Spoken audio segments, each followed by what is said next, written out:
at Kibenda Tea Estate here in Limuru in Kiambu County in the Republic of Kenya. And today we talk about a subject which is still alive, the impact of the war in Ukraine in the continent of Africa. Sometimes when a war begins in distant lands, you assume that you'll never be affected. Many Africans did not for one moment imagine that a war being prosecuted many thousands of miles away would have a great impact on the economies of Africa. Estimates are now in the public domain indicating that the economy of Africa overall will suffer by anything between 7 and 10% reduction in their GDPs because of the war that is going on in Ukraine. And one may wonder how. Many of us knew that we were benefiting from fertilizer, from grains, and from oil in that region, from Russia and Ukraine. And we did not imagine that when the war commenced, it would have the impact that it has. It is now accepted beyond debate that the war is become a proxy war, with Ukraine prosecuting a war at the behest of Western powers. And a war that one thought would end very quickly is already getting into its second year. And the impact is huge. We must remind ourselves, for example, that most African countries are net importers of fertilizer. And when the war commenced, African agriculture is suffering. And that, coupled with climate change and without fertilizer, which was affordable and which was being used in different parts of Africa, we now know that the impact in agriculture is monumental. We have had efforts being made to ensure that that is mitigated. But I know for a fact, for example, in Kenya, in Ethiopia, in different parts of Western Africa, in northern part of Africa, because of the war and because of the disruption, many countries did not get fertilizer in the quantities that they thought they would, with the consequence that the yields have suffered, particularly in the production of wheat and other grains. And this has come about not only because of the cost of transportation, but other things have also happened. Because of the war, the cost of transportation and insurance costs that are being levied on companies that transport fertilizer from those areas has increased. And that has had a direct impact on the kind of money that is spent by countries for purposes of importation. And that, in my view, has also had a secondary impact, because when we don't have high quality and good quality fertilizer, the net effect is that production has decreased. And when production decreases, that in itself has had a harmful effect in terms of our production and diversification of imports. The other thing that has arisen because of the war in Ukraine is the cost of fuel. We know that a lot of fuel that was getting into the world was coming from Russia. And Russia's fuel has been disrupted, particularly the disruption of it, or the distribution of it. And countries which would otherwise have sold oil at cheaper prices, increasing their prices because the Russian oil is not as readily available as it was. And even if it is available, is at a premium, and that premium is affecting many African countries. And Africa is not the only victim. Europe itself is a victim, although they don't say it. In terms of gas production, we know, for example, that the Europeans are trying to get gas from Nigeria through to Niger because they don't have, or the quantities of gas that they were getting from Russia is not as coming in the manner that it was. So we see that in that particular area, a lot of things have been impacted. And let us spend a little time to understand the dynamics of oil. You know, many African countries produce oil. That is a fact.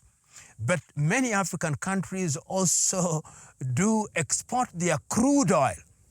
And that crude oil is then refined and re-imported into the continent of Africa. And this is where a country such as Russia comes into the play, because when its oil is available in the market, then it does help to depress the world market of oil. And in that way, it allows African countries to expend their money in areas which are sometimes a lot more critical, such as health, such as education. So the fact that the Russian oil is no longer in the market in the manner in which it ought to be, and it usually is in a robust manner, has indeed affected many African countries in a very major way. And I am saying that when that has happened, you've seen quite a number of interventions. I know for a fact that the Russian President Vladimir Putin has had several meetings with African leaders in Sochi. And one of the arguments, or one of the things that were discussed in Sochi, is to mitigate the impact of the lack of oil and particularly fertilizer in African countries because of the war in Ukraine. And I'm aware that the Russian government did offer grain and did offer fertilizer to a number of African countries, and this was only really to mitigate the situation, and in a manner of speaking, because of the huge needs of African countries, such a gesture can only go so far. So from a purely economic standpoint, the war in Ukraine is a war that has and continues to have a devastating impact on African economies, and it will continue to do so. In addition to the direct impact on the economies, it also has geostrategic implications, because the Western world is asking African countries to choose sides, and to choose sides whether they are with Ukraine or whether they are with Russia. And I know quite a number of African countries that have come out and said that in this regard we are neutral. Some of them have said we are in this and we are not going to be told what it is that we are going to do in terms of redefining our relationship. I know for a fact that when the meeting was being held in Sochi, attempts were made to scuttle that meeting with a view to ensuring that very few African countries attended the meeting, but ultimately the meeting did take place to reinforce the fact that we have an economic relationship which is critical to us, and we must not allow war of this nature to disrupt it. The other thing that is critical in this regard is in terms of technological transfer.